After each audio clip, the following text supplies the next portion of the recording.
Alors, bonsoir, bienvenue à la 5e séance du Conseil municipal en cette année 2019. Alors, bravo à tous ceux et celles qui ont bravé le mauvais temps, mais le pire est à venir, ça a bien l'air. On va se réconforter en attendant. Alors, vous avez vu l'ordre du jour. D'emblée, je vais vous demander de retirer le point 10.1, ce qui est le rapport d'activité pour le schéma de couverture de risque. J'ai parlé avec M. Marleau tantôt. On aura une présentation plus exhaustive la semaine prochaine et on aura une séance extraordinaire pour adopter le fameux rapport pour qu'il soit ensuite envoyé à la MRC. Est-ce qu'il y a d'autres points à mettre à l'ordre du jour? Oui, M. Dubuc? Une demande à la commission municipale pour la vérification des états financiers. D'accord. Dans les affaires nouvelles, c'est pris en note, Mme Fortier. Merci beaucoup. Est-ce qu'il y a autre chose? Il faudrait bien que je prenne quelqu'un pour ouvrir puis l'Assemblée. Hein? Excusez, j'ai été trop vite. Donc, M. Savard, appuyé par M. Dubuc. Il est dans l'ordre, excusez-moi. Donc, vous maintenez votre point, M. Dubuc, et moi, je maintiens le mien. Donc, compte tenu de l'ordre du jour amendé, est-ce que j'aurai un proposeur et un appuyeur, s'il vous plaît? Mme Rajotte, Mme Poisson, merci beaucoup. Est-ce que quelqu'un s'y oppose? Nous allons procéder dans l'ordre. Alors, vous avez eu les comptes rendus des assemblées du 14 janvier. Je vous rappelle que le 14 janvier, c'était une assemblée extraordinaire qui était pour qu'on puisse envoyer une demande pour être éligible à une subvention pour le plan de mesures de sécurité civile. Le 15 janvier, c'était l'assemblée ordinaire. Et nous avons eu une assemblée aussi le 22 janvier et le 5 février. Et là, je vais retourner dans mes ordres du jour pour voir la teneur, pour vous l'expliquer, parce que je ne veux pas y mélanger. Excusez-moi. Le 22, c'était effectivement, donc le 22, vous savez, vous avez vu dans les journaux que la firme Mélimax a été mise sur le registre des entreprises non autorisées du gouvernement du Québec suite à des malversations au niveau de l'environnement. Il n'y a pas eu de jugement encore, mais le gouvernement les a inscrits sur cette liste-là. Et le 22, nous avons demandé une autorisation de pouvoir quand même poursuivre, de demander à la ministre l'autorisation de pouvoir poursuivre le contrat en cours. Si vous vous souvenez, à l'automne, nous avions donné le contrat pour notre écocentre et c'est la firme Millimax qui avait été, en passant, le seul soumissionnaire. Donc, on était un petit peu coincé avec ça. Donc, on a fait la demande au ministère. On ne sait pas si ça va être accepté ou pas, mais on avait un délai pour le faire. En parallèle avec ça, juste vous dire qu'on maintient quand même nos travaux pour voir si on ne pourrait pas avoir un autre fournisseur à ce niveau-là. Et celle du 5 février. Ça va aller plus vite comme ça. Alors, c'était pour la mise en... Ah oui, c'est une deuxième subvention cette fois-là, concernant le plan de mise en œuvre pour le comité mixte municipal industriel. En fait, les deux sujets sont reliés. C'est surtout pour nos risques qui viennent du parc industriel du type axial. Donc, c'est ce schéma de couverture de risque-là, dans le fond. Donc, c'est de faire les identifications et de mettre à jour tout notre registre à ce niveau-là. Bien ça, M. Marleau? Bien fait mes devoirs? Alors là aussi, on avait un délai pour soumettre les demandes de subvention au ministère. Donc, nous avons procédé comme tel.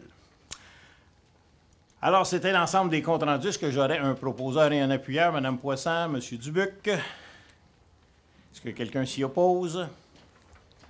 C'est adopté. Alors, un avis de motion maintenant concernant le règlement 2019-03, décrétant les règles en matière de délégation, de contrôle, de suivi budgétaire, abrogeant l'ancien règlement qui était le 2008-006. En fait, vous faire un résumé, ce sont les autorisations qui sont données aux différents cadres sur le niveau d'autorisation qu'ils peuvent dépenser selon qu'ils sont chargé de division, directeur ou quoi que ce soit. Donc, on a revu l'ensemble de notre réglementation à ce niveau-là. Mme Mercedes, qui est ici, est venue faire une présentation exhaustive à ce niveau-là. Est-ce que j'aurais quelqu'un pour faire l'avis de motion, s'il vous plaît? Monsieur Savard? Alors, nous adopterons le règlement ultérieurement. Le second projet maintenant concernant le règlement 701-35 qui concerne notre règlement de zonage. Donc, cette fois-ci, c'est pour l'utilisation d'une microbrasserie dans la zone HC204. HC204, c'est la zone de la rue Ellis et Saint-Laurent qui va jusqu'à la marina. Donc, vous vous souvenez, mon commerce à l'essai, c'est dans ce local-là que va s'installer une microbrasserie, mais l'usage n'était pas spécifiquement spécifié dans notre grille des usages. Donc, il y a eu les avis de motion, il y a eu la consultation. Nous en sommes au second règlement pour l'adoption. Est-ce que j'aurais un proposeur? M. Savard, appuyé par Mme Rajotte. Est-ce que quelqu'un s'y oppose? C'est adopté. Le suivant, concernant toujours notre règlement d'urbanisme, cette fois-ci, c'est dans le parc industriel. Donc, nous avions autorisé l'automne dernier l'utilisation des entreprises de camionnage dans la zone au nord de la 30. Par contre, ce terrain-là, avec le projet Riverside, nous avons une réservation de l'ensemble du terrain. Donc, l'entreprise qui voulait s'y installer, pour laquelle on avait modifié le règlement, bien, cette fois-ci, on a modifié au sud de la 30, donc dans le fond, tout près de IKEA, où une entreprise de camionnage va pouvoir s'installer. Donc, ça aussi, ça a fait l'objet d'une consultation. Et on est au second projet proposé par M. Savard, appuyé par M. Dubuc. Est-ce que quelqu'un s'y oppose? C'est adopté. Et l'entreprise devrait naître en quelque part ce printemps. Alors, une motion de félicitations maintenant. On l'avait au mois de janvier, mais il n'avait pas encore gagné sa médaille. On a attendu qu'il gagne sa médaille pour pouvoir faire un avis de motion au carré. Donc, c'est Alex Hillé qui est au niveau du patinage artistique lors d'une compétition. C'est au Nouveau-Brunswick, si ma mémoire est bonne, a remporté la médaille de bronze. Donc, j'aurais besoin de quelqu'un pour l'avis de motion. Madame Rajotte, Madame Poisson. Est-ce que quelqu'un s'y oppose? C'est adopté. Alors, félicitations à M. Lé. Modification maintenant de la résolution 2017-10-415 sur l'addenda relative à la fourniture de services de police. En fait, l'entente de police a été conclue en 2017, sauf que le ministère de la Sécurité publique doit donner son aval. Et lorsque le règlement a été reviré au ministère, justement, il y a des clauses qu'ils voulaient voir de façon plus spécifique. En fait, on n'a absolument pas changé les choses comme telles, mais les spécifications sont à l'effet que sur la façon de faire les calculs, donc le 50 % de la richesse foncière, il est donné selon les données du ministère des Affaires municipales et de l'Habitation, et le 50 % concernant le RFU, concernant le décret annuel de la Gazette officielle. Ah, ça, c'est la population, excusez-moi. La population selon le registre officiel. C'est parce que j'ai un coin de mon écran qui est caché, ça ne va pas bien, on va falloir y mettre un petit stand. Alors, donc, c'est simplement une correction, dans le fond, à l'entente de service. Ça ne change absolument rien là, au niveau de l'entente de service. Est-ce que j'aurais un proposeur et un appuyeur? M. Savard, M. Dubuc, est-ce que quelqu'un s'y oppose? C'est adopté. Adoption des prévisions budgétaires 2019 pour l'Office municipal d'habitation. Donc, l'Office devait d'abord adopter ses prévisions budgétaires, ce qui a été fait le 21 janvier 2019. Et pour l'année 2019, c'est un déficit de l'ordre de 199 909 $ qui est prévu. Et de ce montant-là, un montant de 161 000 pour des travaux de remplacement. C'est principalement pour de la réfection de briques et la réfection du stationnement sur la rue des Écossais. Donc, c'est les deux gros investissements qu'il y a à faire à ce niveau-là. Est-ce que j'aurais un proposeur? Mme Rajotte, M. Dubuc. Est-ce que quelqu'un s'y oppose? C'est adopté. Et toujours se rappeler que les déficits de l'OMH sont absorbés par la CMM.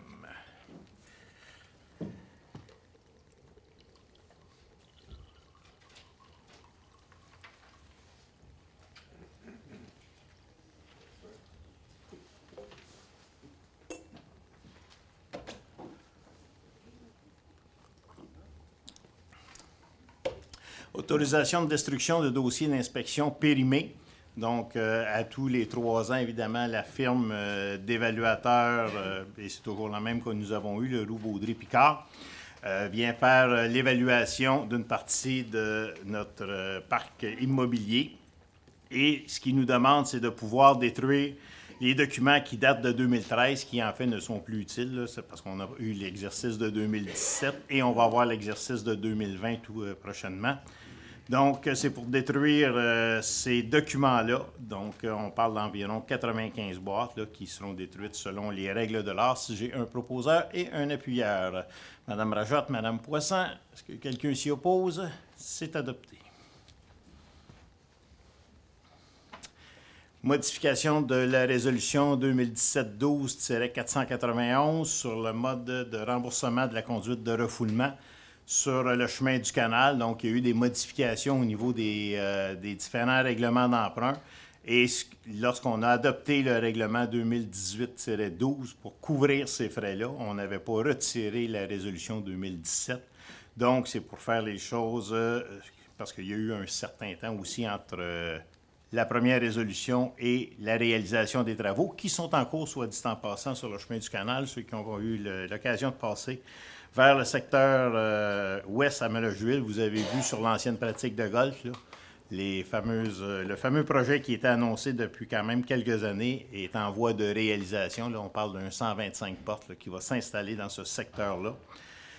Donc, c'est pour modifier cette résolution-là et de ramener ça au règlement, sur le règlement d'emprunt 2018-12, si j'ai un proposeur et un appuyeur. Monsieur Savard, appuyé par Mme Rajotte. Est-ce que quelqu'un s'y oppose?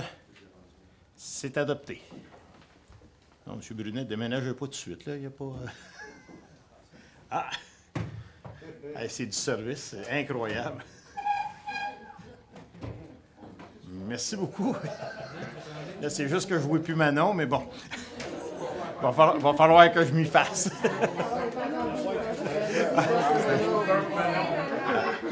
Est-ce qu'on pourrait installer l'écran à l'autre bord? Bon. Je manquais de temps aujourd'hui pour dire mes niaiseries, donc on se reprend ce soir. 4.6 maintenant, autorisation de signature, renouvellement de l'entente des écocentres. Donc, on a 2 villes avec laquelle en fait 3 villes, parce qu'il y a Saint-Étienne qu'on n'a pas dans ce renouvellement-là. On a fait les vérifications parce que ces sujets-là avaient été reportés à la dernière Assemblée. Nous voulions être sûrs qu'avec les tergiversations que nous vivons à l'écocentre avec le fournisseur et tout, que les coûts que nous avions soumis autant à Ville-de-Léry qu'à Saint-Urbain-Premier étaient toujours corrects pour couvrir l'ensemble des frais. L'idée n'étant pas de faire des profits avec nos villes voisines, mais simplement de les accommoder, mais on veut les accommoder au juste prix. Donc, on a pris soin de faire ces vérifications-là. Et ce soir, c'est pour autoriser les signatures de ces ententes-là. Donc, dans un premier temps, l'entente de Saint-Urbain-Premier, si j'ai un proposeur et un appuyeur. M. Savard, appuyé par Mme Poisson. Est-ce que quelqu'un s'y oppose? C'est adopté. Et la même résolution, cette fois-ci, pour Ville-de-Léry, si j'ai un proposeur et un appuyeur. M. Dubuc, Mme Rajotte, belle alternance. Est-ce que quelqu'un s'y oppose? C'est adopté. 4.8, autorisation de signature, modification de l'entente sur le développement résidentiel sur le chemin du canal. Donc, sur le chemin du canal, c'est évidemment la conduite de refoulement que je vous ai parlé tantôt. Et le projet avait été conçu qu'il n'y avait pas de bordure de ciment en bordure de rue et c'était simplement de l'écoutement qui se faisait à travers des canalisations, mais pour lesquelles le promoteur ne pouvait pas nous garantir qu'on n'aurait pas de belles flaques d'eau qui perdureraient. Donc, suite à des discussions, il a été convenu entre le service d'ingénierie et le promoteur de modifier le projet et d'ajouter une bordure en béton tout le long de la rue et d'ajouter évidemment des puisards pour qu'on soit capable de capter ces eaux de surface-là qui vont être traitées en bonne et due forme à travers un bassin de rétention. Sauf qu'évidemment, ça a des coûts supplémentaires et ce qu'on a accepté dans ce cadre-là, c'est de verser une somme maximale de 25 000 $ pour l'ajout des bordures tout au long du projet de la phase 1 de ce projet-là sur l'ancienne pratique de golf. C'est bien ça, M. Trudel? Et on élargit aussi le fossé. La chaussée, oui, pas la fossée, oui. On ne parlera pas de fossé, de chaussée. Donc, la chaussée va être ramenée à 9 mètres. Hein, c'est bien ça. Alors, est-ce que j'ai un proposeur?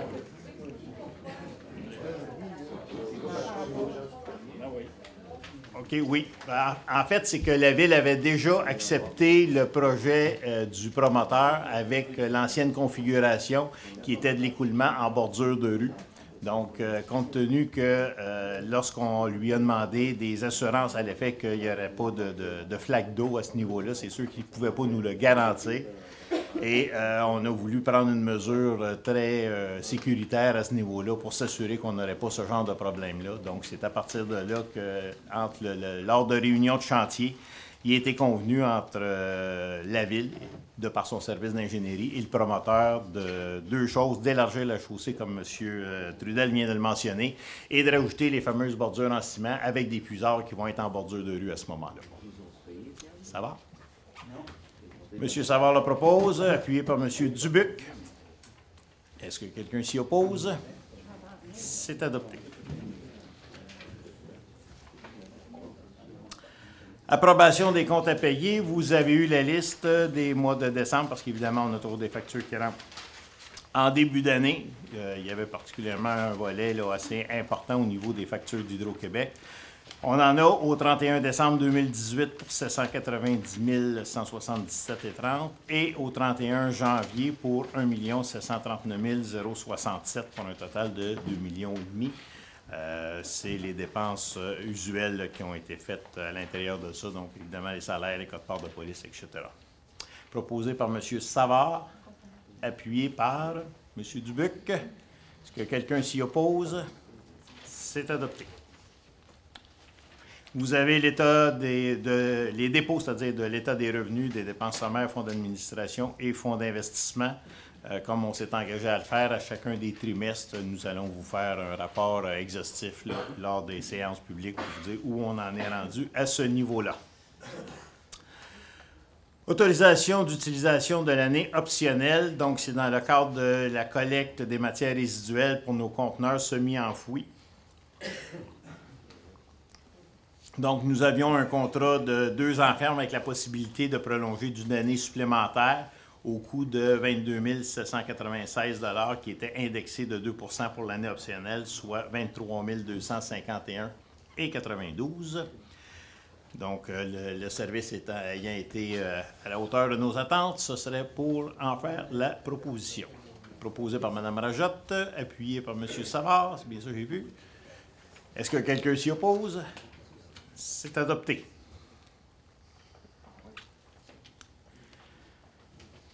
« 7.1 maintenant, autorisation de signature, protocole d'entente, droit de captation photographique. Donc, c'est une offre de service que nous avons eue d'une, bien là, je dis d'une jeune photographe, mais je ne l'ai même pas rencontrée, mais je présume par le nom, Sonia Landry, qui nous a proposé de faire de la prise de photos lors d'événements sur une base bénévole. Elle s'engage à nous remettre les clichés. La seule chose qu'elle demande, c'est évidemment qu'on affiche que c'est bel et bien Sonia Landry qui a fait les photos et qu'on puisse les utiliser justement sur notre site Internet ou à d'autres fins là, à travers nos communiqués, etc.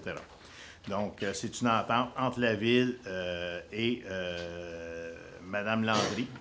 Et du côté de Mme Landry, elle nous garantit là, au niveau, lorsqu'il y aura de captation de photos d'enfants, qu'elle aura les autorisations nécessaires pour qu'on puisse les publier. Proposé par Mme Poisson, appuyé par Mme Rajotte. Oui. Est-ce qu'on ajoute, on prend note du détail dont on a parlé en premier là, pour l'autorisation d'utiliser le logo oui. De la Ville? Ça va. Personne s'y oppose. C'est adopté. Protocole d'entente de prêt de personnel maintenant. Donc, cette fois-ci, c'est avec la ville de Sainte-Martine au niveau de la bibliothèque. Ils ont besoin des services d'une bibliotechnicienne.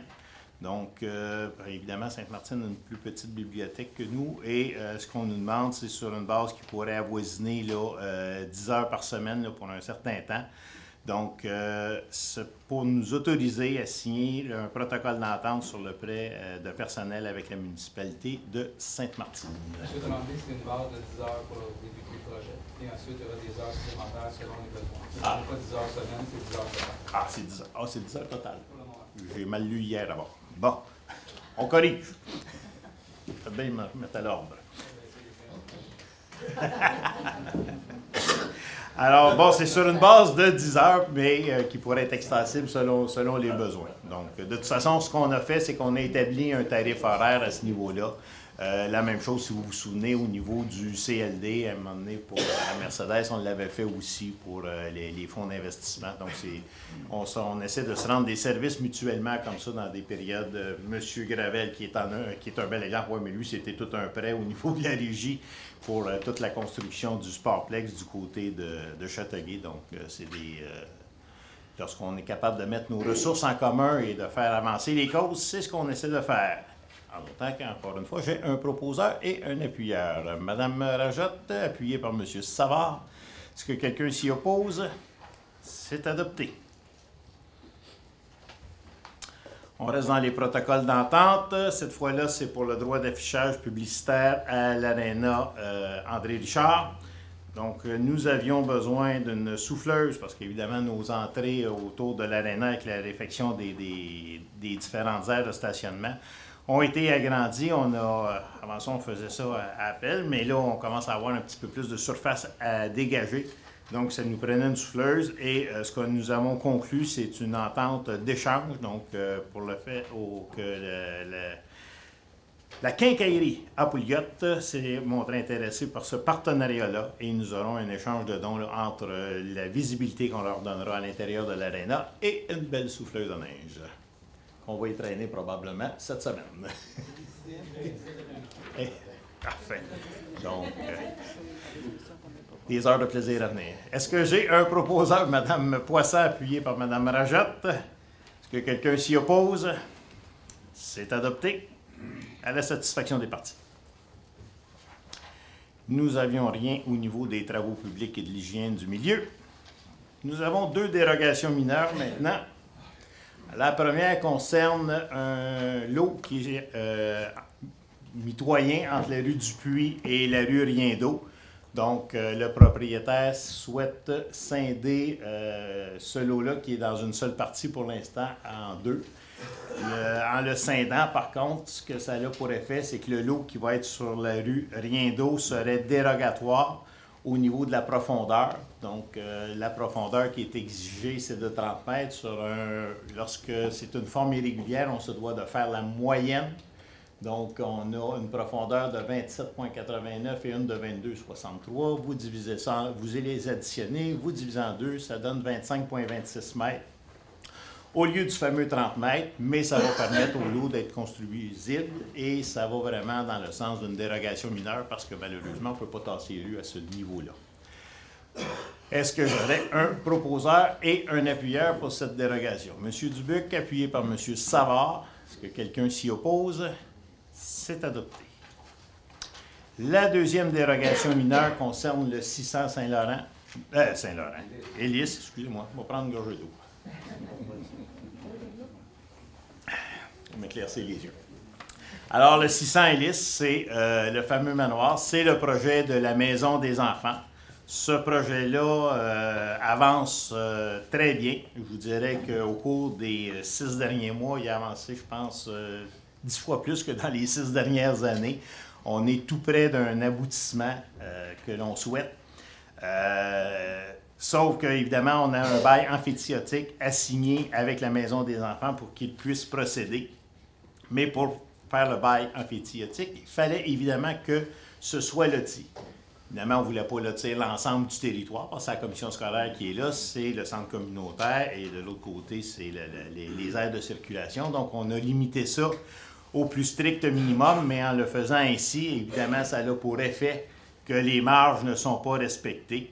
Au niveau de l'ensemble des marges, donc considérant que le lot serait dérogatoire au niveau des dimensions sur l'accès direct et ainsi que son orientation, mais on ne le déménagera pas.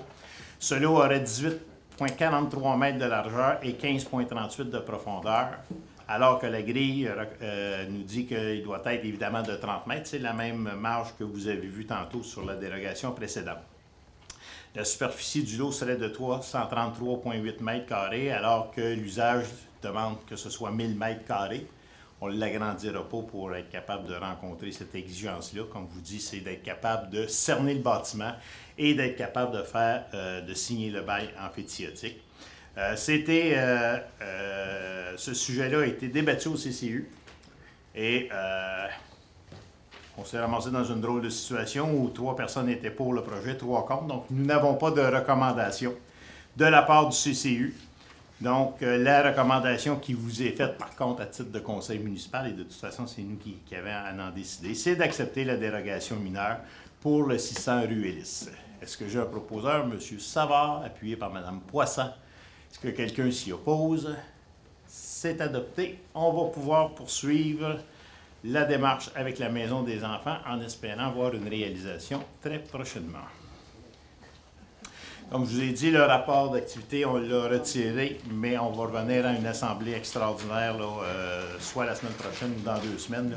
Mais on veut que ce rapport-là soit adopté d'ici la fin du mois de février, absolument. Affaires nouvelles, M. Dubuc. Oui, vous devez avoir eu une copie d'une demande de résolution pour... On va avoir des copies, s'il vous plaît.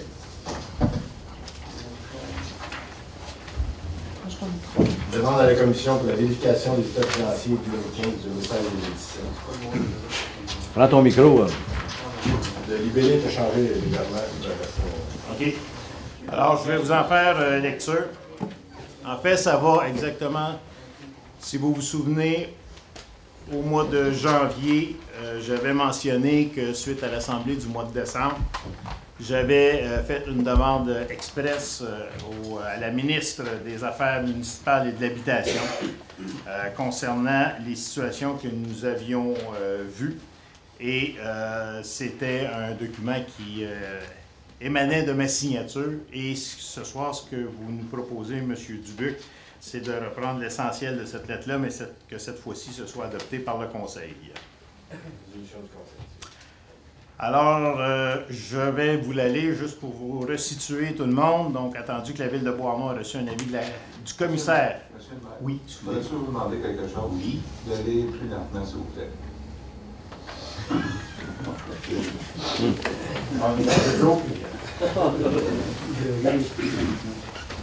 comprend que, s'il vous plaît. Merci. Faites bien notre dégradé. Alors, attendu que la Ville de Beauharnois a reçu un avis du commissaire à l'intégrité municipale et aux enquêtes à l'effet que des actes incorrects ayant un effet significatif sur la situation financière de la Ville ont été commis entre 2015 et novembre 2017. Donc, je vous réfère à la lettre là, où on avait parlé de la vente des terrains d'IKEA ainsi qu'une autre propriété qui avait été vendue. Attendu que selon certaines vérifications à l'interne, il apparaît que des irrégularités en matière d'octroi de contrat sont survenues pendant cette période, dont certaines pour des dépenses supérieures à 100 000 $ réalisées de gré à gré et sans résolution dûment adoptée par le Conseil. Vous vous souvenez qu'on a eu des dépassements de coûts assez significatifs au niveau de la marina et au niveau du complexe aquatique. Mais en plus, à l'intérieur de ça, lorsqu'on a creusé, c'est qu'on s'est aperçu qu'il y avait des dépenses pour lesquelles il n'y avait eu aucune résolution et qui dépassent quand même 100 000 $. Attendu que la direction régionale de la Montérégie du ministère des Affaires municipales et de l'Habitation a déjà été mise au courant de ces informations, on vous avait dit qu'on les avait rencontrées à un moment donné. Attendu que lors de la séance ordinaire tenue le 4 décembre, le Conseil de ville de Beauharnois a dû se résigner à adopter des prévisions budgétaires pour l'exercice financier 2019, comportant une augmentation de la taxe foncière et des tarifications des services de l'ordre de 15 % à la majorité des membres présents dans un contexte de consternation, mais aussi de contestation ouverte d'une certaine partie de la population. Attendu que la Direction générale et la Trésorerie recommandaient une augmentation globale de 25 %, ce qui avait été refusé par les élus en séance de travail, et que de plus, ils précisaient qu'un correctif de l'ordre de 45 % était de fait requis pour corriger totalement la problématique. Attendu qu'à cet effet, le budget 2018, adopté en janvier par le Conseil nouvellement élu en novembre 2017, perpétuait la tendance systématique appliquée par l'administration précédente d'équilibrer le budget d'opération en inscrivant des prévisions fictives de vente de terrain. Il s'agissait pour l'exercice 2018 d'un montant de 6 685 000 et je vous l'avais dit clairement lorsqu'on a adopté le budget, ça avait été annoncé très clairement et évidemment, ça ne s'est pas réalisé. Attendu que lors de la séance extraordinaire tenue le 18 décembre 2018 et conformément aux dispositions de l'article 474.7 de la loi des cités et villes, le Conseil a adopté la résolution numéro 2018-12-480 en vertu de laquelle il entend consolider par un règlement d'emprunt à être adopté ultérieurement le déficit qu'il anticipe pour l'exercice financier 2018. Donc, évidemment, on ne l'a pas vendu, le 6,7 millions, il va falloir le trouver en quelque part. Oui, il y avait des surplus, mais ces surplus-là ont été complètement écoulés. Et je vous rappelle qu'on a toujours l'hypothèque sur le parc industriel. Attendu que lors de la séance extraordinaire tenue le 18 décembre 2018, M. Alain Savard, conseiller municipal, a indiqué avoir déposé personnellement à la direction régionale du ministère des Affaires municipales et de l'Habitation la pétition qu'il a initiée comptant environ 700 signataires demandant à la Commission municipale du Québec d'accompagner la ville de Beauharnois si elle avait besoin d'aide. Attendu qu'à cette même séance, une autre pétition a été déposée par plus de 1000 signataires demandant à la ville de Beauharnois de réviser sa décision et de réduire l'augmentation de 15 % des taxes municipales prévues pour l'année 2019. Il est résolu. Et là, on reprend ce que j'avais écrit à ce moment-là au niveau du ministère. Bien, oui, je vais aller chercher le proposeur, l'appuyeur après, si vous permettez. Alors, il sera résolu, après avoir eu un proposeur, un appuyeur et que ce soit dûment voté. Il est résolu que dans un souci de préserver la paix sociale et d'assurer une transition progressive et structurée vers une saine administration des deniers publics des citoyennes et des citoyens de la ville de Beauharnois, qu'une demande soit déposée auprès de la Commission municipale du Québec de procéder à une vérification de la conformité des opérations de la Ville pour les exercices 2015, 2016 et 2017.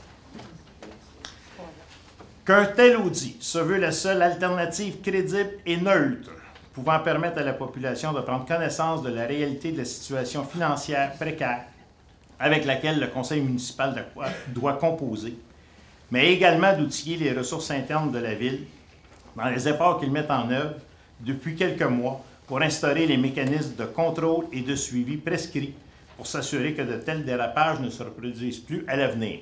Vous avez vu ce soir ce que je vous ai présenté tantôt sur les différents pouvoirs de dépenses des gestionnaires. Bien évidemment, ça aussi, c'est supporté maintenant par un logiciel qui fait en sorte que, aussitôt que la dépense est engagée, bien, elle est entrée directement dans les budgets et on ne pourra plus dépenser les montants 2 fois, 3 fois, puis 4 fois. Donc, c'est rentré automatiquement et c'est déduit automatiquement. Donc, c'est des outils supplémentaires qu'on s'est donnés pour s'assurer de respecter nos budgets puis d'avoir les mécanismes de contrôle adéquats.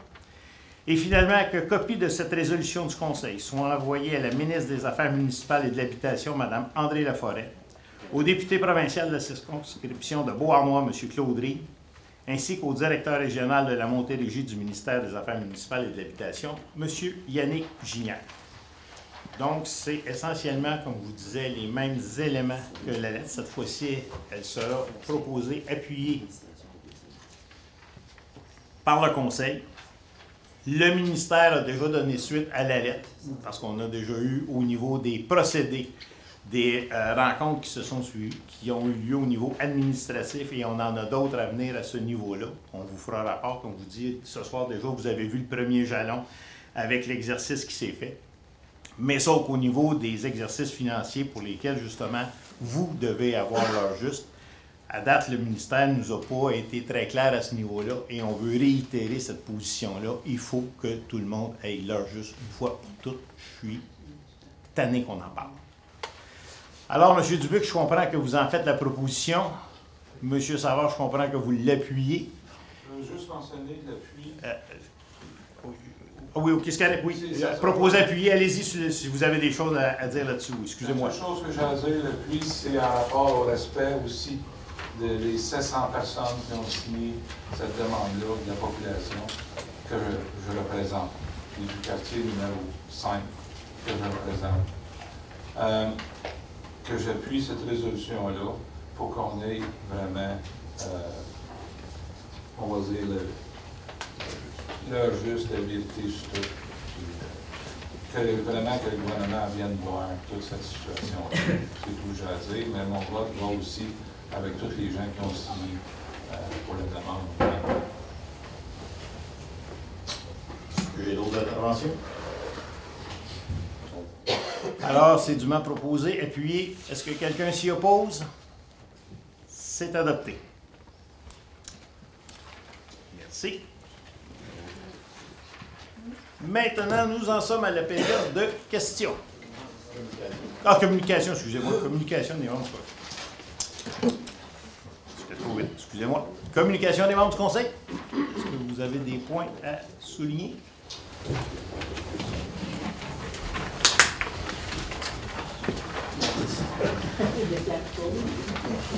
Oui. J'avais un point, moi, sur lequel revenir. Là, on a un point d'information. On a interdit ici la glissade sur la côte du centre communautaire, qui à mon sens dommage parce que ça fait partie de la culture des gens de glisser là. En même temps, on est conscient qu'il y a des accidents qui se produisent, d'autant plus avec le Nautilus de Pierre qui est une œuvre d'art. Ça a été fait quand même par un artiste. On est dans une situation. On peut aimer, on peut ne pas aimer, mais il y a quand même eu une démarche artistique derrière cette œuvre-là qui est ici. Donc, on a une question de sécurité d'un côté, on a la jouissance de la population aussi d'un autre côté, puis le respect d'une démarche qui a été faite précédemment. Je pense qu'on est tous conscients de ça. On en a discuté ensemble, en plénier, puis il y a un souhait de trouver quand même une alternative pour permettre aux gens de retrouver un endroit pour glisser, je ne sais pas si c'est... Mettez des bains de paille, des bains de foin. Faites un mur. Bien, si, il y a une question d'assurance avec ça, puis ce que les assurances nous disent, c'est que les balles de foin deviennent gelées, puis ça devient aussi dangereux que la pierre, en fait. C'est là où on a une responsabilité du point de vue des assurances.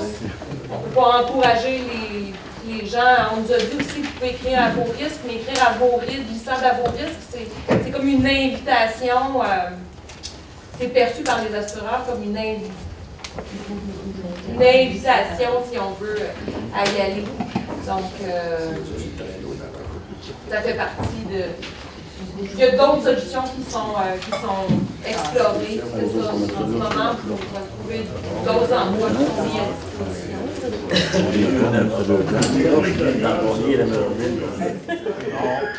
Ça fait partie des solutions. Est-ce qu'il y a d'autres communications? Oui, M. Savard. Juste une légère communication. Je pense que pour les locales vacants, c'est à louer. Je me suis tenté de hier, j'ai dit en séance plénière qu'il va y avoir une liste de faites qui est faite au niveau des gens qui s'adressent à la ville pour être capable de louer un local ou de s'installer dans la ville, pour être capable d'ouvrir un commerce. Parce que j'ai eu une plainte d'un citoyen qui est venu l'après-midi pour m'expliquer comment quelque chose. Puis là, les gens qui vont s'adresser à la ville, ils vont avoir le service. Puis là, je me trompe, monsieur le maire va me corriger. Non plus, vous ne corrigerez pas. S'ils ont besoin, il y en a qui s'adressent à la ville, puis ils vont aller à l'urbanisme, puis ils vont leur donner une liste de tous les locaux qui sont alloués, puis avec les permis, ils peuvent s'annexer à ça. C'est tout. Fait qu'à niveau centre-ville, on s'en occupe aussi. C'est beau. Et les entreprises peuvent aussi se référer à notre CLD qui a la même liste et qui est capable d'accompagner les entreprises qui veulent se développer à Bois-Noir, les accompagner justement au niveau de leur plan d'affaires et même au niveau de subventions, parce qu'on a un fonds local d'investissement, on a un fonds local de solidarité qui vient de la FTQ, et aussi on en a un troisième à Bois-Noir qui vient de Alcan lors de la fermeture. Donc, c'est 3 fonds que nous utilisons pour essayer de soutenir les entreprises ou les commerces qui veulent se développer à Bois-Noir. Et ces gens-là peuvent être accompagnés par les gens du CLD. Merci, M. le maire, de votre intervention, parce que c'est vous qui êtes sur le CLD. Ça n'a rien à voir, ça. Et ça reste que c'est quand même bien. Si des entreprises qui veulent venir s'installer, bien, c'est quand même, M. le maire est en poste là-bas. D'habitude, je dis ce message est retenu par et payé par. OK. Moi, j'en ai une petite communication à vous faire s'il n'y en a pas d'autres de la part des conseillers et conseillères. J'arrive à la période de questions. Juste vous dire, on a été sollicité en regard du registre des armes à feu qui est en cours actuellement à l'effet qu'on devrait se positionner contre. On en a discuté hier et nous ne prendrons position ni pour ni contre. C'est géré par le gouvernement provincial et on lui laisse l'entière autonomie à ce niveau-là et on ne s'en mêlera pas. Oui, Philippe.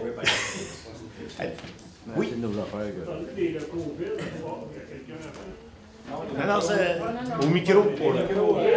C'est parce que Camérion enregistre en arrière. Parler des locaux vides à Bois-Noir. À 2 reprises, les GA ont fait la même affaire, OK? Pas avoir de compétition. C'est prouvé, ça. Ils te le diront pas ouvertement. Mais il y avait-tu moyen de pas donner un amendement dans la ville qu'après 5 ans à l'abandon, ils peuvent racheter la bâtisse au prix que ça vaut, puis les vendre aux contracteurs pour développer la ville. Parce qu'il y a en fait des développements de la ville. En fait, la bâtisse en question, sur celle sur la rue Saint-Laurent, vous avez totalement raison. C'est effectivement la clause qui avait été entendue avec Sobeys. Dans le cas de l'édifice sur la rue Ellis, c'est pas ça. Il y a eu des acheteurs. Et ce que nous avons comme information, parce qu'on a communiqué par le CLD, justement, on a communiqué avec Sobeys. Et c'est un promoteur qui a acheté plusieurs IGA désaffectés, mais on n'a pas eu encore la conclusion de ça. Mais ce n'est pas sur une clause de non-compétitivité cette fois-là. Ah, ils sont forts là-dessus, là. C'est ça, mais ce n'était pas le cas cette fois-ci. C'est le seul qui pose des questions. Allez-y, parce que je comprends qu'il neige, là, mais quand même. On a essayé de faire ça vite. J'en ai plusieurs. Ah, ben allez-y, Mme Maquet. Joyeux Saint-Valentin. Vous de même? Pour ça, vous êtes tous en rouge? Oui, bonne à tout le monde. L'heure du budget. Les courses, question. Les courses de char sur le lac Saint-Louis, il y en a eu, ça a commencé. Il y en a eu samedi. Ils ont eu des crosses, ils ont eu des autos, ils ont eu des pinières, ils ont eu fait de camp, etc. À un moment donné, après la dernière course de char, il était pour avoir une réunion avec un comité, je ne sais pas trop, au niveau de la sécurité, au niveau de l'environnement, etc. Qu'est-ce qui s'est passé avec ça? En fait, ce que nous avons eu, c'est dans le secteur ouest à Melochville, il y a eu un challenge le 2 février. Et ça, il y avait un protocole qui avait été signé entre la ville et les promoteurs à ce niveau-là. Les courses que vous parlez qui se déroulent plus dans le secteur est, c'est parrainé par le club Kilowatt. Et est-ce qu'on a encore une entente, M. Brunet, à ce niveau-là? Non. Donc, c'est ça. Mais sauf que nous n'avons pas de juridiction sur la glace à proprement parler. On en a déjà parlé. On se retrouve dans un peu comme le Catherine Spirit, là, entre le provincial et le fédéral. Personne ne veut y aller. Puis, mais ce qui a quand même été entendu avec le club Kilowatt, parce qu'on a déjà eu des discussions avec eux, et ils s'assurent justement que s'il y a des déversements, que ce soit d'huile, de Prestone, quoi que ce soit, il s'occupe de ramasser au niveau de la surface et il s'assure de ramasser aussi après. Quand ça tombe au fond de l'eau, qu'est-ce qui passe? Ben, c'est parce qu'avec la glace, ça ne devrait pas se rendre au fond de l'eau. Non, mais à un moment donné, il y a une année, les affaires étaient collées, c'était gelé, comme des roulottes étaient gelées sur le lac. Puis la dernière roulotte qui est sortie, c'est comme des il y fois avait des photos quand elle se rendait au pied. Mais il exerce une surveillance là-dessus. Et à date, je vais vous dire, les sites ont été visités à quelques reprises, puis c'était ramassé. Là. Les coureurs sont bien avisés aussi. L'entreprise Saint-Clair, à un moment donné, sur leur terrain, ils ont une bâtisse qui a brûlé. Les autres considèrent que c'est brûlé à 100%, puis la ville considère à un autre pourcentage. Là-dessus, bon, le pourcentage est toujours en discussion sur le 50, est-ce que c'est plus que 50 ou moins que 50 Par contre, nous avons rencontré le groupe Saint-Pierre tout récemment. Ils ont l'intention, effectivement, d'apporter des correctifs sur le site. On leur a dit qu'on ne trouvait pas ça très, très joli. Non seulement c'est pas joli, mais on veut que ce soit aussi sécuritaire. Pour ça que le service d'incendie va leur rendre visite encore régulièrement pour s'assurer justement que l'entreposage est fait conformément et correctement.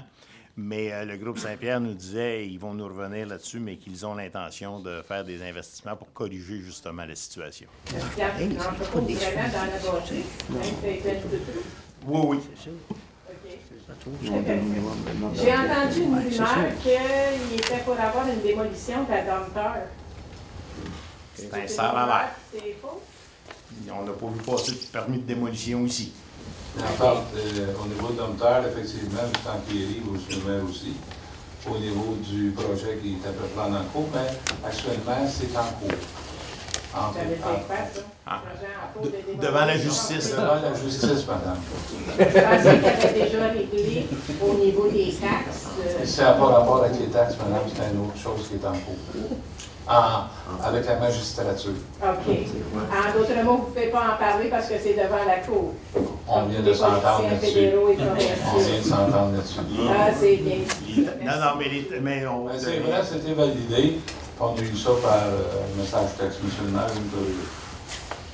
Effectivement, les taxes, vous avez raison, ont été payées en bonne et due forme au mois de mars-avril. Le propriétaire est resté le même parce que là, justement, c'est toute la procédure de reprise du bâtiment. C'est ça qui est en cours, comme M. Savard vous a expliqué. C'est pas la ville veut reprendre ou le propriétaire veut celui qui est venu payer les taxes. Ah, il veut reprendre. OK. Fait que c'est pas réglé à savoir c'est qui le propriétaire. Ben, on sait entre qui et qui le dilemme est. Donc, le dilemme est entre celui qui est venu payer les taxes puis le propriétaire sur le registre foncier. Oh! C'est ça. C'est ça, OK. C'est ça. Je suis assez clair? Le propriétaire, c'est le registre foncier. Qu'est-ce qu'il veut faire avec le terrain? Lui, comme c'est là, il est mal. On s'en mêlera pas, là, mais il est un peu mal à manger parce qu'il y a une dette envers quelqu'un d'autre, parce qu'il y a quelqu'un d'autre qui est venu payer ses dettes. C'est qui quelqu'un d'autre? Je comprends. C'est toi qui as payé ça? Je vous laisse tranquille après ça. Merci, madame. Monsieur Dehaut. Question. Cadre intermédiaire. Dans votre définition d'acceptation du budget, c'est quoi un cadre intermédiaire? C'est un cadre qui est ni en bas ni en haut. C'est parce que... Dans un exemple, c'est-tu, mettons, directrice des finances puis son adjointe, la greffière puis son adjointe, c'est où qui est dans la hiérarchie, on comprend comment dans l'approbation des comptes? C'est parce que la structure hiérarchique ne sont pas tous égales à ce niveau-là. Donc, les cadres intermédiaires, c'est vraiment... Exemple, si c'est un chef de section puis un directeur, ben c'est le chef de division qui est entre les deux. OK. Bon. Parfait. Ça répond un peu à ma question. Mais tantôt, je vais au niveau des thèmes de récupération par les modèles... Semi-enfouis, oui. Si je comprends bien, dans ces procédures-là, il y a des rebuts, mais aussi de la récupération. Oui.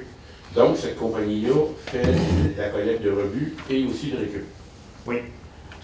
Est-ce que c'est elle qui traite la récup? Autrement dit, est-ce que cette compagnie-là pourrait être, entre guillemets, sollicitée pour notre éco-parc? Pourquoi que parce que là, je me dis, on a quelqu'un peut-être qui donne ce genre de service-là.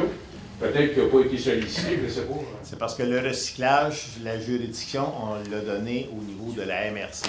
Okay. Donc, lorsqu'ils font le prélèvement des semis-enfouis, mais c'est géré par la matière est gérée à travers l'entente de la MRC. Okay. Tandis que les matières résiduelles, c'est ce qui est géré par notre collègue des matières résiduelles ordinaires. OK. Maintenant, un dernier sujet de contestation de ma part. Denis, je m'excuse, mais au niveau du déneigement des dernières semaines, tu as coulé ton examen, mon ami. Je vais vous demander, s'il vous plaît, on ne s'adressera pas et on n'attaquera pas les personnes, s'il vous plaît, qui représentent la ville, M. Monsieur le maire, au niveau de la chaîne de dites-moi ça à moi. Je vais m'arranger avec. Je vais vous répondre pour ça. OK. Quand on s'est passé, moi, de payer mon 15 de l'augmentation, j'ai aucun problème avec ça. Si c'est arrêté 18, j'aurais dit go, on est dans le tout, on avance. Mais on a une obligation de service et si on veut que les gens aillent travailler pour aller payer évidemment leurs taxes, il faut qu'on déneige les rues, les trottoirs, le kit. Il y en a qui prennent aussi le transport en commun, donc les trottoirs, on attend. Désolé, on a coulé. Évidemment, on a une très belle dépense la semaine passée. On a eu un grader, une niveleuse qui a été engagée. Merveilleux est arrivé malheureusement une semaine trop tard, mais on va-tu avoir un service de même à cause qu'on est si pauvre que ça? S'il faut, on va faire des levées de fonds. Mais je ne peux pas concevoir qu'à cause que Châteauguay ou Belleville, on cultive la médiocrité pour les imiter. Désolé, vous, ça ne rentre pas dans mes temps. Là, c'est il faut vous répondre, M. Léo. Là, on n'est pas à cultiver la médiocrité, puis ça n'a rien à voir avec les taxes, la pauvreté, la richesse ou ce que vous voulez. On a un hiver de... Merci de le dire à ma place, ça me fait plaisir. Il faut s'adapter, M. Bourret. Non, mais c'est parce que, écoutez, quand il y a 6 pouces de glace dans les rues, là, on aurait arraché l'asphalte. On a attendu d'avoir un redout pour être capable d'essayer de faire des travaux. Et même à ça, ça n'a pas été satisfaisant parce qu'on a encore des rues qu'on n'a pas été capable de déglacer au complet. On a été capable d'amoindrir les choses. Et cette situation-là, allez vous promener là un petit peu à Montréal. L'autre jour, j'étais à l'hôpital Maisonneuve-Rosemont. S'il y a une place qu'on devrait faire attention, c'était bien autour d'un hôpital. Bien, c'était pas mieux qu'à Bois-Moi, malheureusement. J'ai été à Repentigny, c'est une grosse ville, c'est pas mieux. Écoutez, là, on a un hiver catastrophique, M. Daou. On a eu de la neige mercredi, il y a 2-3 semaines. Avant qu'il mouille, on ne l'a pas ramassé. On n'a pas gratté à l'heure du souper. On a carrément fermé la switch, et malheureusement, ça nous est tombé sur la tête. Là a commencé la débâcle de tout ça. Je m'excuse, mais si c'est ça que vous me proposez comme service de déneigement, changer de recette, désolé que je ne pointe pas l'individu en tant que tel, mais en tant que directeur de service, qui n'a pas fait sa job. Désolé. Je n'accepte pas ce genre de commentaire-là, mais j'accepte que j'accepte que les rues sont dans des conditions épouvantables. On constate la même chose, malheureusement. Cette situation-là est loin d'être propre à Bois-en-Noir. Tout le monde le déplore. Tout le monde le déplore. Autre question? Est-ce qu'on parlait, c'est pas ça? Madame Gandhi.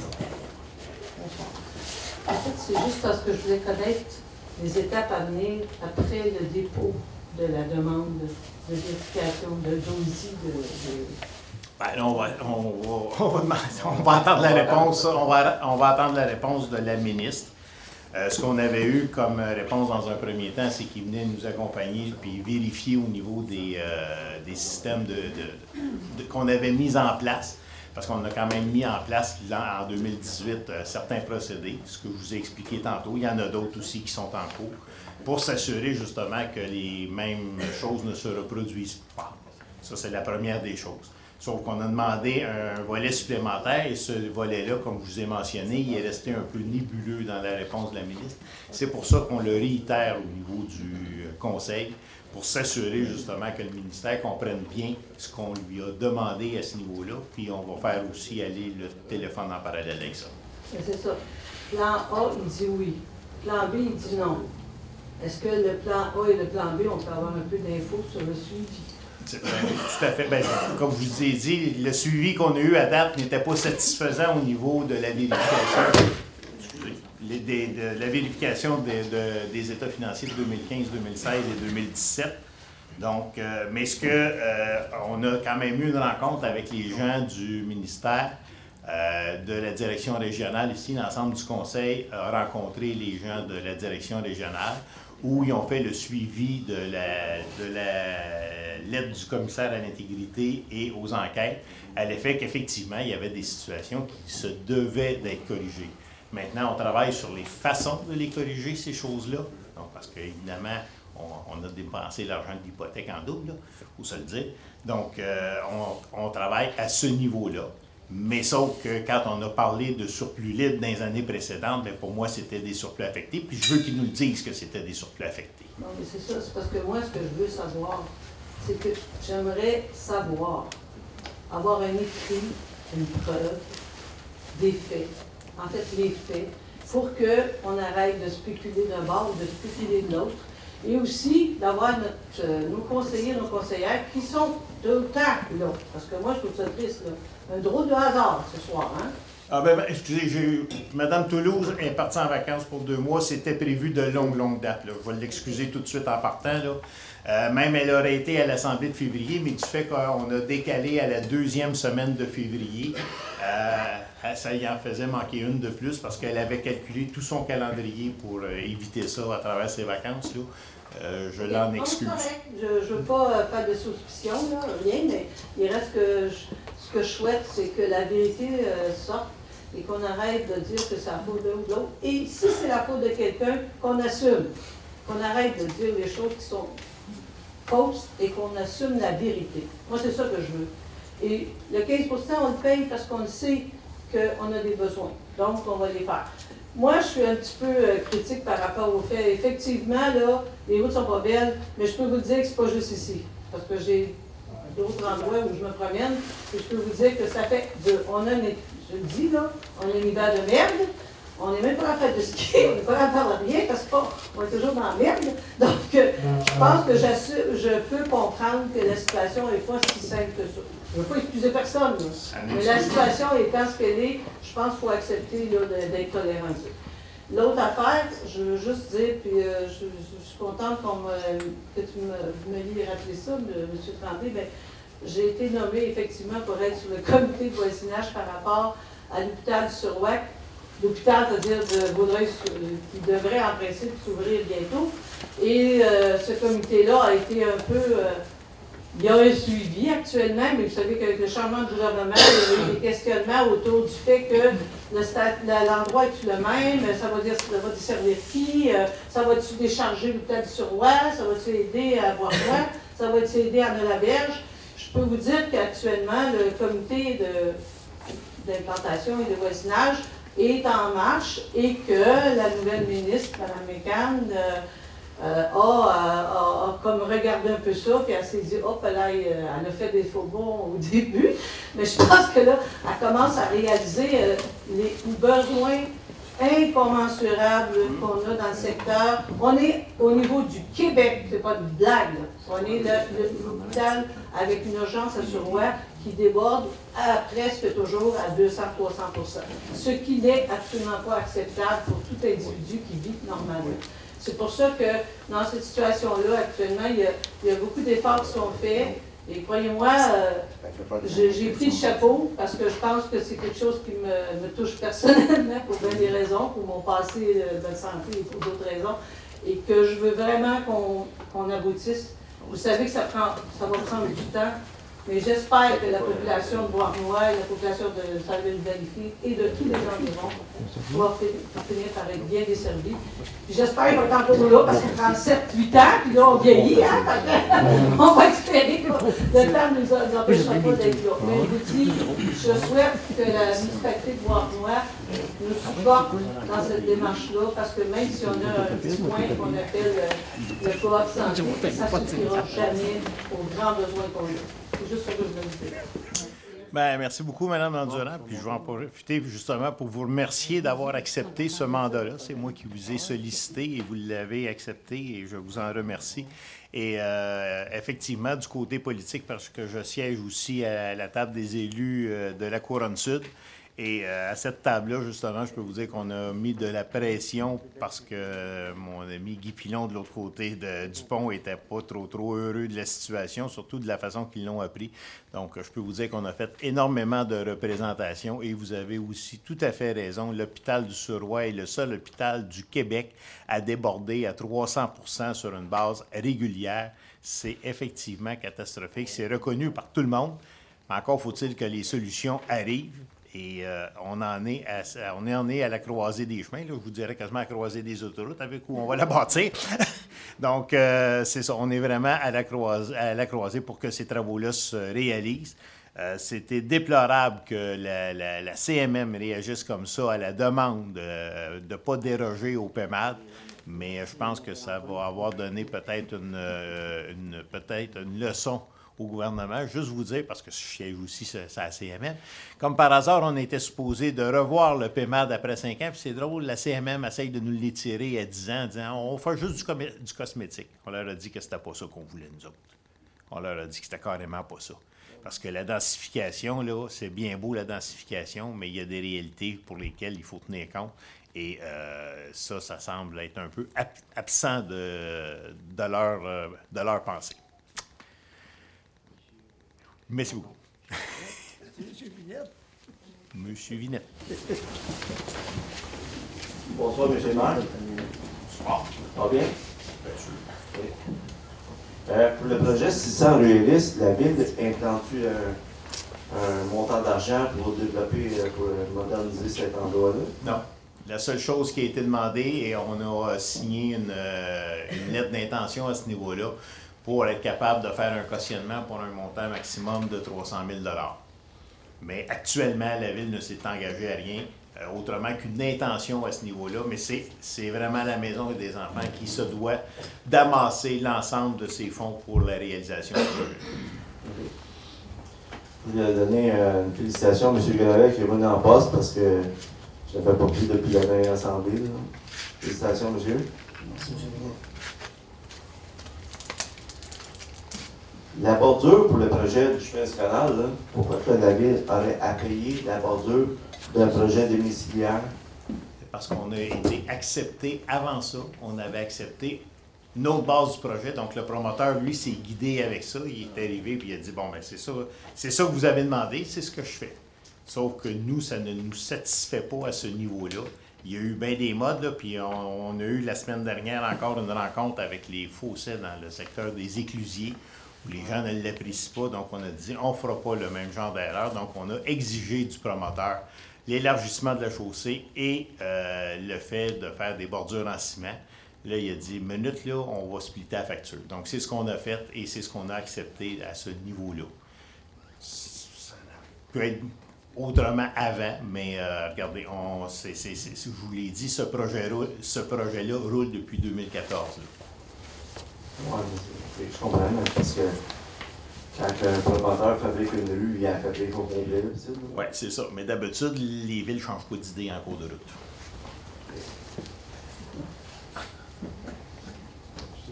C'est bizarre pareil parce que toutes La les ville autres villes, d'émotion. parce qu'il y a des nouvelles constructions de rues, ça vient avec des Mais bordures de je rue. vous dis, la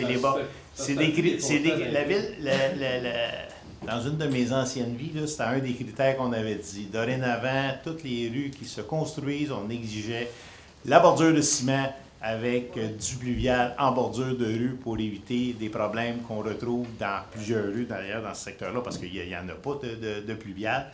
On s'est ramassé avec des fossés dans le secteur des éclusiers. Et lorsque ce projet-là est arrivé, tout était entériné, là. Et là, on a dit, non, minute, là.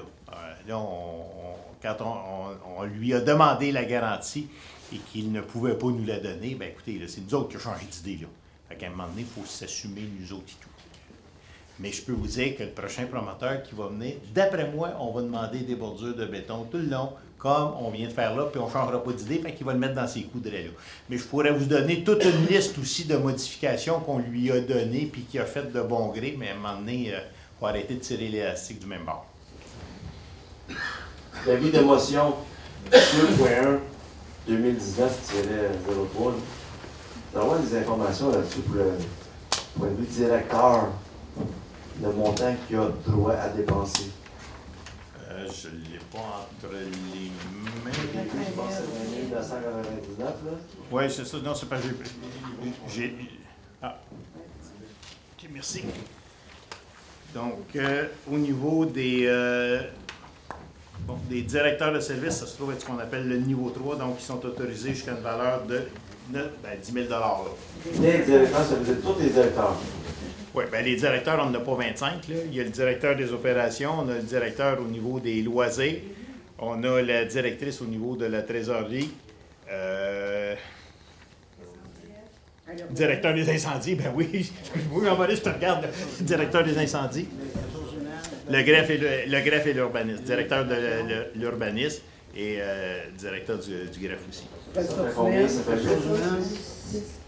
Je ne les ai pas comptés, là, mais on va Dans la compter. mesure où les crédits sont disponibles. Oui, c'est ça. L'autorisation de dépenser, c'est en fonction, comme Mme Poisson le mentionne, c'est en fonction des budgets qui ont été votés. Là. Je veux dire, c'est pas... on ne lui donne pas un chèque en blanc, là.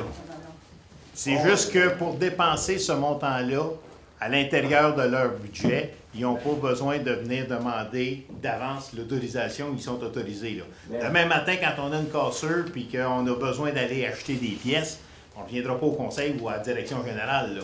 Donc, il faut que ça passe par le conseil d'administration de la ville, pareil. Là. Ça va finir par passer dans les comptes qu'on adopte à tous les mois. Ça va passer au conseil d'administration. Oui. Après. Vous vous souvenez, M. Vinette, quand vous étiez conseiller, là, on avait une liste à Le tous les... directeur n'avait pas le droit de dépenser sans que ça passe au conseil d'administration. C'est pas vrai, ça. Il avait le droit de dépasser, monsieur. Oh oui. Parce que sinon, là, vous allez paralyser la ville, là. Je m'en souviens pas, celle-là. On va vous ressortir les papiers, en regarder quelques-uns. Avant de faire une réunion du conseil. Non, c'est pas... Non, mais c'était comme ça, M. Vinette. Ah ouais? Oui, je vous le garantis. La limite de dépense, je vais vous parler, M. le maire, tantôt, là, 2015, 16, 17, là, ça concerne là-dessus, 2014 aussi. Non. 15, 16, 17. Oui. C'est quoi les dépenses qui étaient... Ben, c'est parce qu'à partir de 2015, c'est là qu'on a vendu des actifs qui étaient en partie hypothéqués et qui ont été mis dans des surplus libres plutôt que dans des surplus affectés. Lesquels effectifs? Ben, dans le parc industriel. Comme Ikea, comme le projet de l'Espace 30 où il y a le groupe Cousteau. Une partie du groupe Ardennes aussi. Qui a été dépensé comment? Sans le conseil d'administration? Ben, il était dépensé comment? Il a été dépensé parce qu'à un moment donné, à l'intérieur des prévisions budgétaires au niveau des dépenses d'exploitation, ce que je vous ai mentionné, c'est qu'on se ramassait avec des déficits. On disait qu'on prenait ça, même le surplus. Là. Si vous remontez des résolutions, il y en a plusieurs qui ont été faites comme ça. Et il y a aussi des immobilisations qui ont été faites sans règlement d'emprunt, qu'on a repris à même ces argents-là plutôt qu'à de les refaire un autre règlement d'emprunt. Exemple, la rue des Écossais, la rue Saint-Joseph. Donc, c'était fait sans règlement d'emprunt. Et c'était pris à même ces argents-là.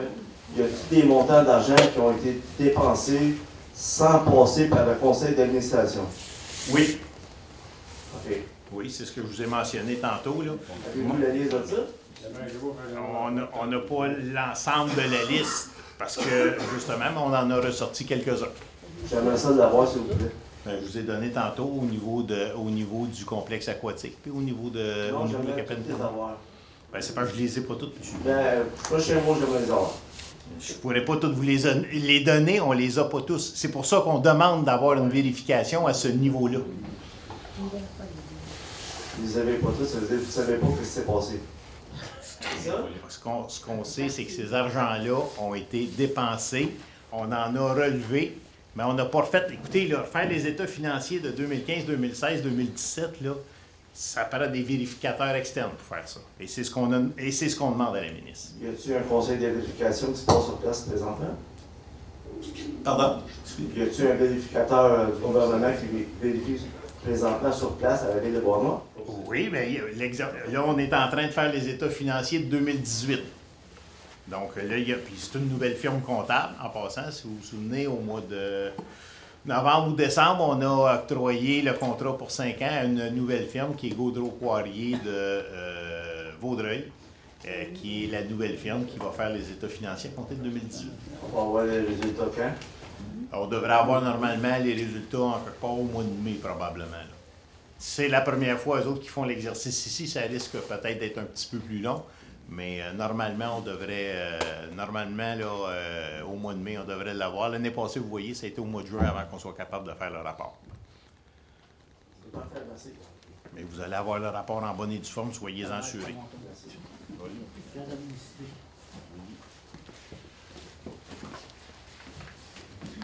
Monsieur Richard. Tantôt, Roger a parlé que la côte, tout ça, qu'il n'y a plus rien.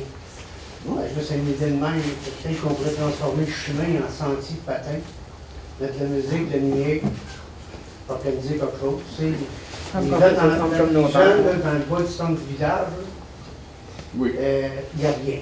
Il n'y a pas de patinoire, tout le jeu, est, sud, ouest, ou en haut, mais il y a rien.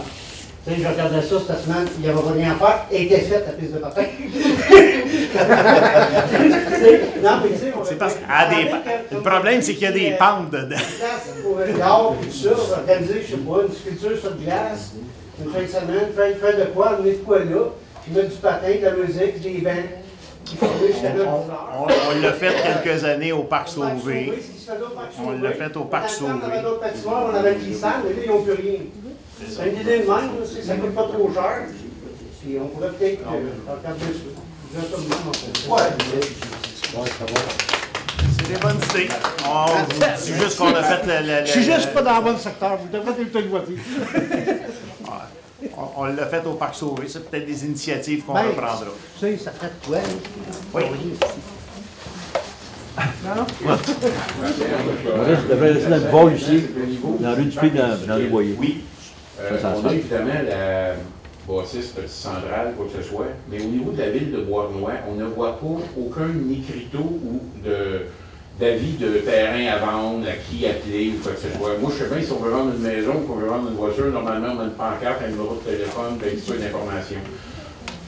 Dans le but d'essayer de stimuler la vente et d'accueillir des gens dans notre parc industriel, il y a du moyen, je comprends, oui, ça va être une dépense avec des panneaux de 4x8, si t'en as 6 en haut, 6 en bas, de quoi être beau représentatif, mais des fois, juste essayer de stimuler et de dire, mais pourquoi que je ne viendrais pas plus à Bois-Renois qu'à aller à Vaudreuil, maintenant à Châteauguay, quoi que ce soit.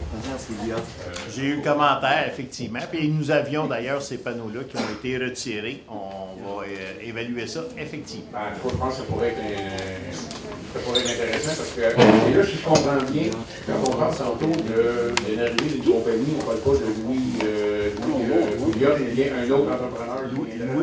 L'entreprise de M. Pouliot, c'est celle pour laquelle on a voté justement la modification de zonage qui va aller s'installer à côté du Ikea. OK, c'est pas un autre, c'est celle-là qui avait été. C'est ça. OK, merci beaucoup. Mais le terrain qui avait visé au début, ce terrain-là, actuellement, on a une réserve. C'est le projet Riverside qu'on a déjà parlé ici, pour lequel on a une réserve de terrain au global et pour lesquels les discussions se poursuivent. OK, merci.